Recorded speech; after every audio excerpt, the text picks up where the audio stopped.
दोस्तों आप सभी लोगों का मेरे यूट्यूब चैनल पर स्वागत है। दोस्तों आज के वीडियो में BSc first year inorganic chemistry के अगले लेसन पीरियोडिक प्रॉपर्टीज के एक नए टॉपिक के बारे में डिस्कस करेंगे। तो दोस्तों आज का हमारा टॉपिक है एटॉमिक रेडियस। तो दोस्तों आज के वीडियो को शुरू करते हैं। दोस्तों एटॉमिक रेडियस जो होता है इसको एटॉमिक रेडियाई भी कहा जाता है। दोस्तों रेडियस और रेडियाई दोनों एक ही चीज़ होती है। तो दोस्तों हम पहले इसकी डेफिनेशन के बारे में जान लेते हैं, फिर इसके टाइप के बारे में जानेंगे। तो दोस्तों इसकी डेफिनेशन होती है in any atom the distance between the centre of nucleus and outer most shells is known as atomic radius. दोस्तों किसी भी एटम में न्यूक्लियस के सेंटर और आउटर मोस्ट सेल के बीच की दूरी को एटॉमिक रेडियस कहा जाता है। तो दोस्तों ये तो एक इसकी सिंपल सी डेफिनेशन हो गई है। तो दोस्तों एटॉमिक रेडियस जो होती है ये 4 प्रकार की होती हैं। दोस्तों हमें इन चारों ही प्रकार की रेडियस के बारे में पढ़ना है। तो दोस्तों सबसे पहली रेडियस होती है आयनिक रेडियस, दूसरी होती है कोवेलेंट रेडियस, तीसरी होती है क्रिस्टल रेडियाई और चौथी होती है वैन डर वाल्स रेडियाई। तो दोस्तों हम बारी बारी करके इन चारों रेडियस के बारे में पढ़ेंगे। तो दोस्तों सबसे पहले आयनिक रेडियस की तरफ चलते हैं। दोस्तों जैसा कि इसके नाम से ही पता चल रहा है कि ये आयनों के बारे में हो सकता है। तो दोस्तों यहाँ पर जो है the distance between the outer most shells of an ion from the centre of its nucleus is known as ionic radius. तो दोस्तों किसी भी आयन में न्यूक्लियस के सेंटर से उस आयन के आउटर मोस्ट सेल के बीच की दूरी को आयनिक रेडियस कहा जाता है। दोस्तों चूंकि जो आयन होते हैं वो 2 प्रकार के होते हैं, कैटायन और एनायन। तो दोस्तों इसलिए आयनिक रेडियस भी 2 प्रकार की होती है, कैटायन रेडियस और एनायन रेडियस। तो दोस्तों हम पहले कैटायन रेडियस के बारे में जानते हैं। दोस्तों जब कोई एटम एक या एक से ज़्यादा इलेक्ट्रॉन रिलीज कर देता है अपनी आउटर मोस्ट सेल से तो वो कैटायन बन जाता है। तो दोस्तों इस तरह से जो कैटायन बनता है उस कैटायन की आउटर मोस्ट सेल और न्यूक्लियस के सेंटर के बीच की दूरी को कैटायन रेडियाई कहा जाता है। तो दोस्तों वही यहाँ पर लिखा हुआ है व्हेन वन और more than one electron is release from the outer most shell of the atom the cation is formed. The distance of the outermost cell of the cation from the center of its nucleus is called cation radii। दोस्तों कोई भी atom अपने outer most cell से एक या एक से ज़्यादा इलेक्ट्रॉनों को रिलीज करके वो कैटायन बन गए। तो दोस्तों इस तरह से जो कैटायन बनता है उसके कैटायन के न्यूक्लियस पर इफेक्टिव न्यूक्लियर चार्ज ज़्यादा होता है, क्योंकि दोस्तों जो न्यूक्लियस होता है उस पर पॉजिटिव चार्ज उतना ही है जब जितना कैटायन बनने के पहले था। कैटायन बनने के बाद जो बाकी के इलेक्ट्रॉन है कैटायन उन बाकी के इलेक्ट्रॉनों को ज़्यादा पावर से अपनी तरफ अट्रैक्ट करेगा, जिसके लिए उन पर इफेक्टिव न्यूक्लियर चार्ज ज़्यादा लगेगा। इफेक्टिव न्यूक्लियर चार्ज ज़्यादा लगने के कारण वो आउटर मोस्ट सेल के इलेक्ट्रॉनों को ज़्यादा खींचेगा। तो जब न्यूक्लियस आउटर मोस्ट सेल के इलेक्ट्रॉनों को ज़्यादा पावर से अपनी तरफ खींचेगा तो उनका जो साइज़ है वो कम हो जाएगा, और जब साइज़ कम हो जाएगा तो उनकी एटॉमिक रेडियस भी कम हो जाती है। तो दोस्तों यही रीज़न होता है कि कैटायन का जो साइज होता है वो अपने ओरिजिनल एटम से कम होता है। तो दोस्तों वही यहाँ पर लिखा हुआ है दस the effective nuclear charge on the rest electron is increased so the size of cation is less than is original atom. तो दोस्तों ये कैटायन रेडियाई के बारे में हो गया। दोस्तों अब हम एनायन रेडियाई के बारे में। दोस्तों जब किसी एटम की आउटर मोस्ट सेल्स द्वारा एक या एक से अधिक इलेक्ट्रॉनों को रिसीव कर लिया जाता है तो एनायन बन जाता है। तो दोस्तों इस तरह से जो एनायन बनता है उस एनायन की आउटर मोस्ट सेल से न्यूक्लियस के सेंटर के बीच की दूरी को एनायन रेडियाई कहा जाता है। तो दोस्तों वही यहाँ पर लिखा हुआ है when one or more than one electron is received by the outermost cell of the atom the anion is formed। The distance of the outermost cell of the anion from the center of its nucleus is called anion radii। दोस्तों जैसा कि आपने cation radii में देखा था कि atom एक या एक से ज़्यादा इलेक्ट्रॉनों को डोनेट कर देता है, जिसके उसके न्यूक्लियस पर इफेक्टिव न्यूक्लियर चार्ज बढ़ जा रहा है।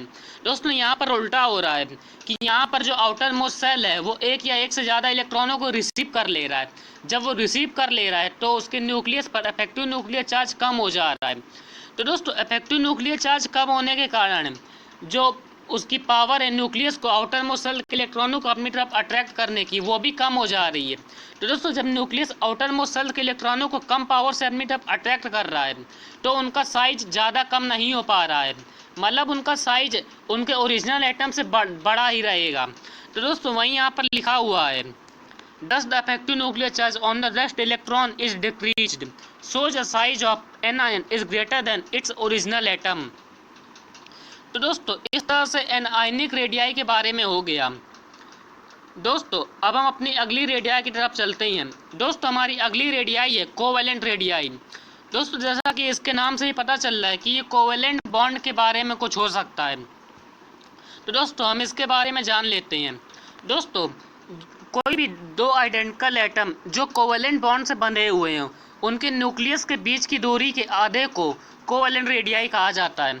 दोस्तों वही चीज़ यहाँ पर लिखी हुई है, half of the distance between the nuclei of two identical atom bonded by a single covalent bond is called covalent radii.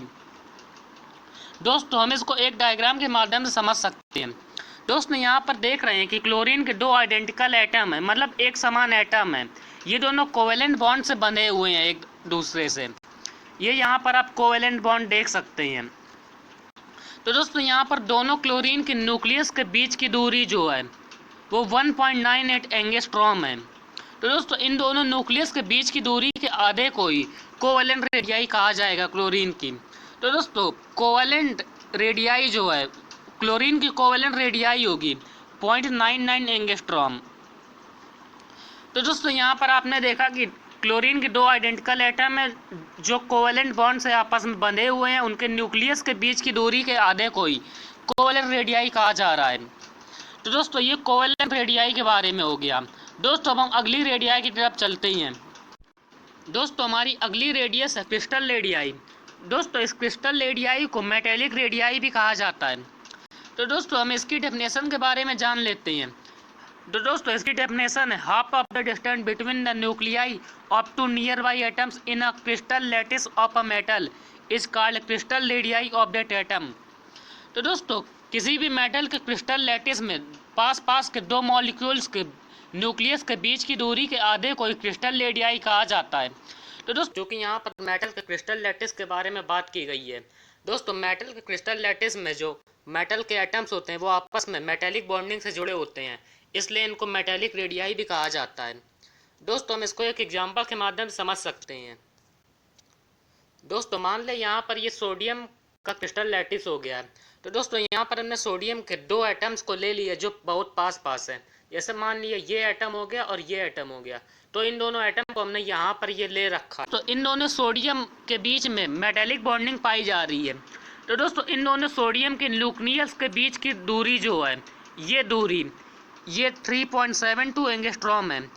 तो दोस्तों जो क्रिस्टल रेडियाई की डेफिनेशन होती है तो उसके हिसाब से इन दोनों न्यूक्लियस के बीच की दूरी के आधे को ही सोडियम की क्रिस्टल रेडियाई कहा जाएगा।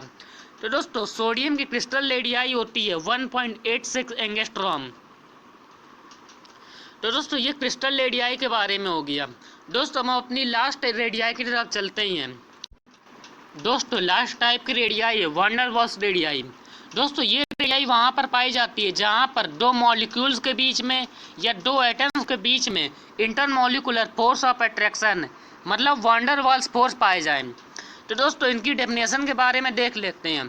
Half of the distance between the nuclei of two nearby molecules which are bonded by intermolecular force of attraction is called van der Waals radii.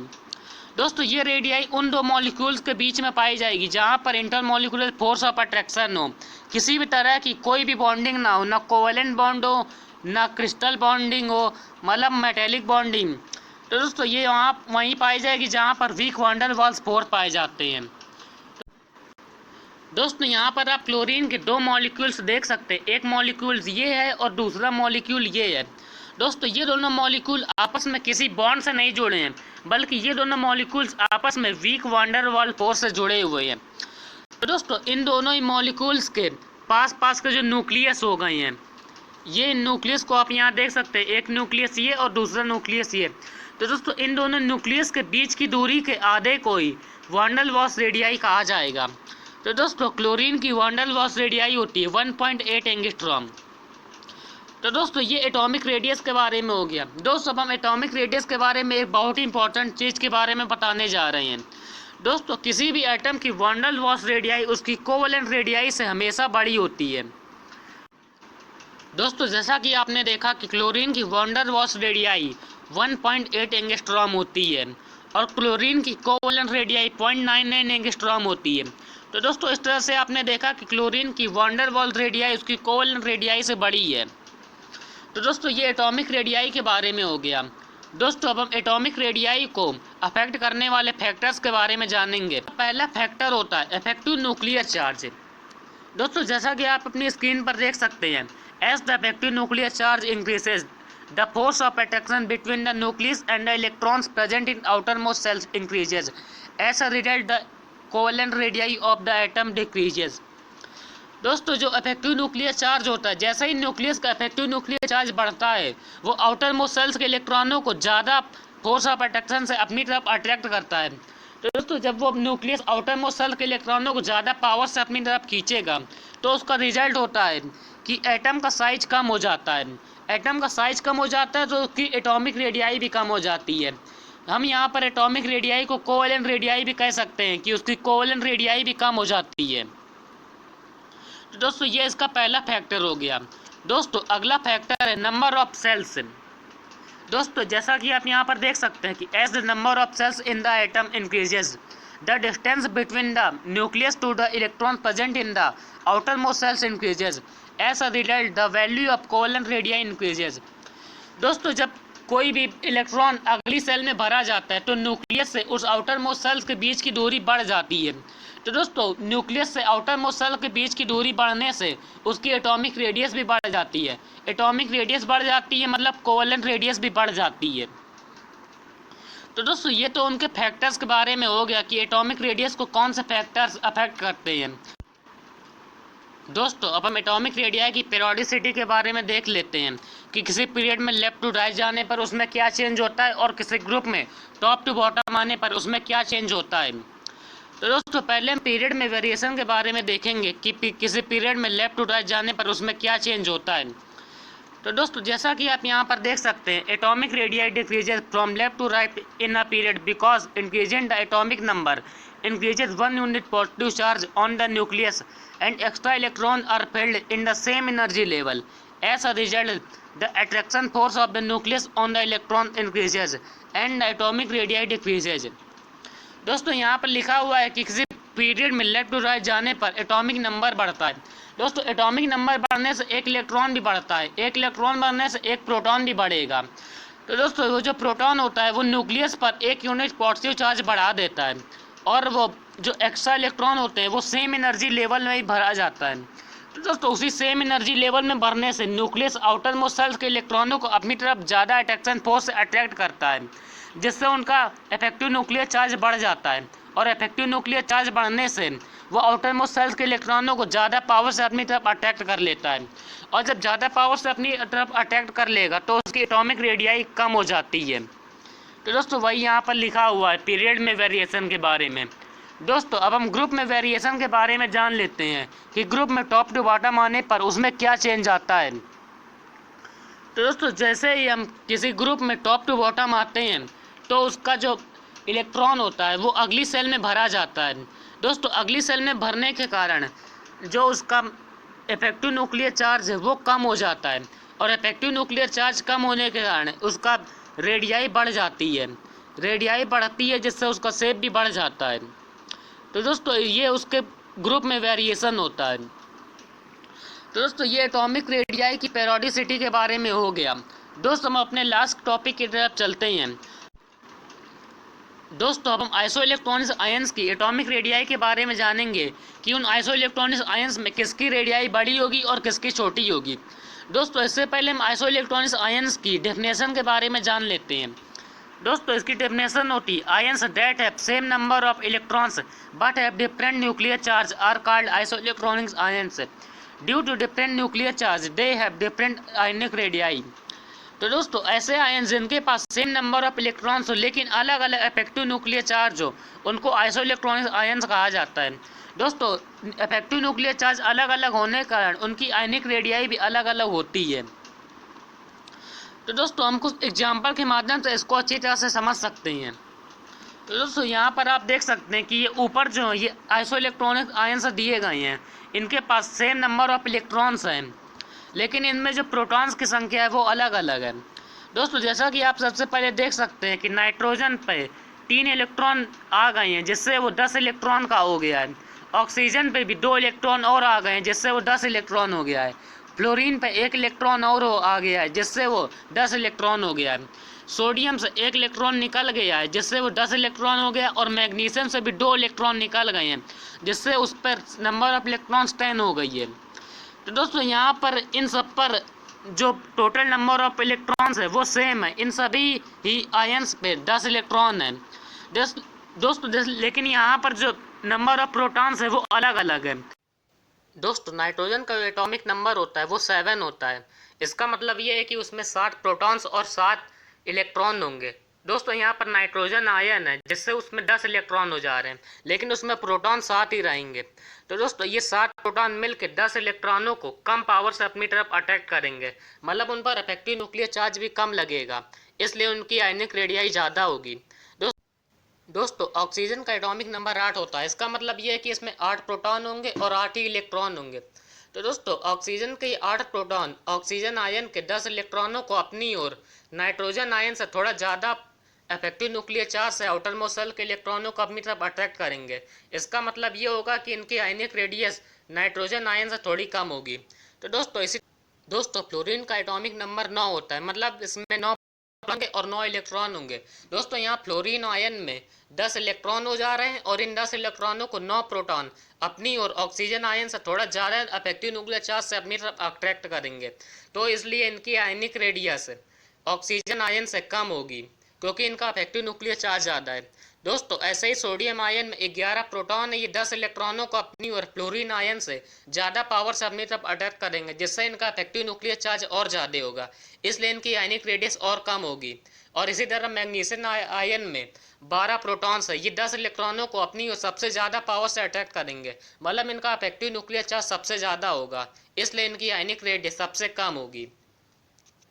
तो दोस्तों इस तरह से हमने देखा कि आइसो इलेक्ट्रॉनिक आयन्स में उस आयन की एटॉमिक रेडियस सबसे ज़्यादा बड़ी होती है जिसके ओरिजिनल एटम का एटॉमिक नंबर सबसे कम होता है, और जिस आयन के ओरिजिनल एटम का एटॉमिक नंबर सबसे ज़्यादा होता है उसकी एटॉमिक रेडियस सबसे कम होती है।